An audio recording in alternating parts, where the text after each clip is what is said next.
Seorang ahli hikmah itu dijaga oleh Allah ketika dirinya menjaga.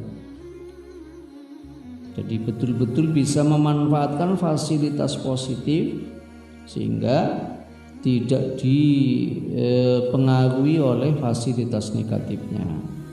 Itu hebatnya orang hikmah. Orang ahli hikmah itu bisa apapun diamalkan.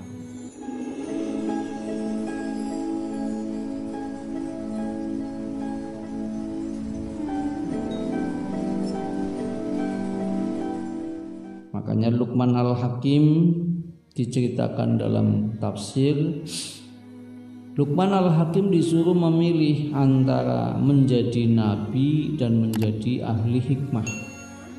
Luqman Al-Hakim memilih menjadi ahli hikmah. Apa alasannya? Kalau menjadi nabi, menjadi rasul, itu imannya, dirinya, nafsani, jasmani dan ruhaninya dijaga oleh Allah. Itu ketika menjadi nabi, maksum namanya. Imannya iman maksum, segalanya maksum. Nah, kalau imannya para wali itu mahfuz, dijaga juga. Akan tetapi Luqman Al-Hakim memilih menjadi ahli hikmah. Apa sebabnya?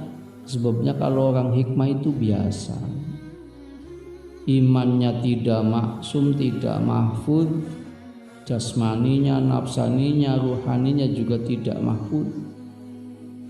Bisa mungkin melakukan keburukan, bisa mungkin melakukan kemaksiatan.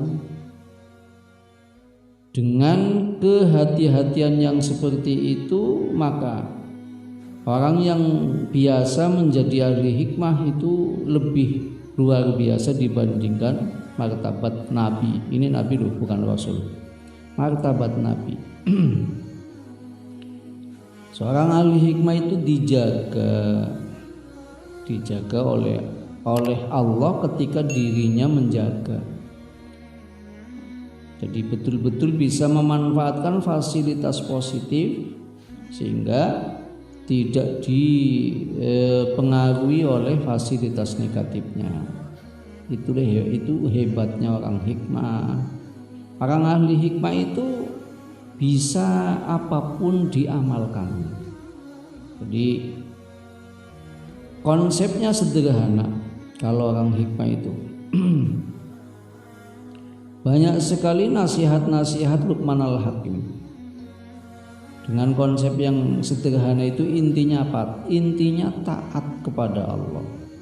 Contoh nasihat dari Luqman Al-Hakim, saya pernah baca dalam Qisasul Anbiya, di situ tertulis,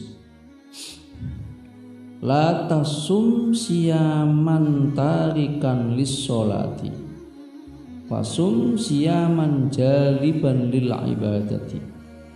Latasum siyaman, jangan kamu berpuasa dengan puasa tarikan lis sholat yang menjadikan kamu malas sholat. Tapi wasum siyaman jaliban lil ibadati, berpuasalah kamu yang puasa itu menjadikan kamu betul-betul tertarik kepada ibadah. Nah, kuncinya apa? Kuncinya ikhlas dan pasrah kepada Allah.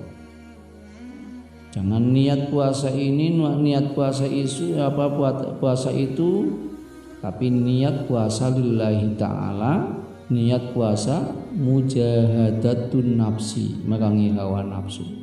Itu yang nanti akan menjadikan puasa itu menarik kita kepada ibadah.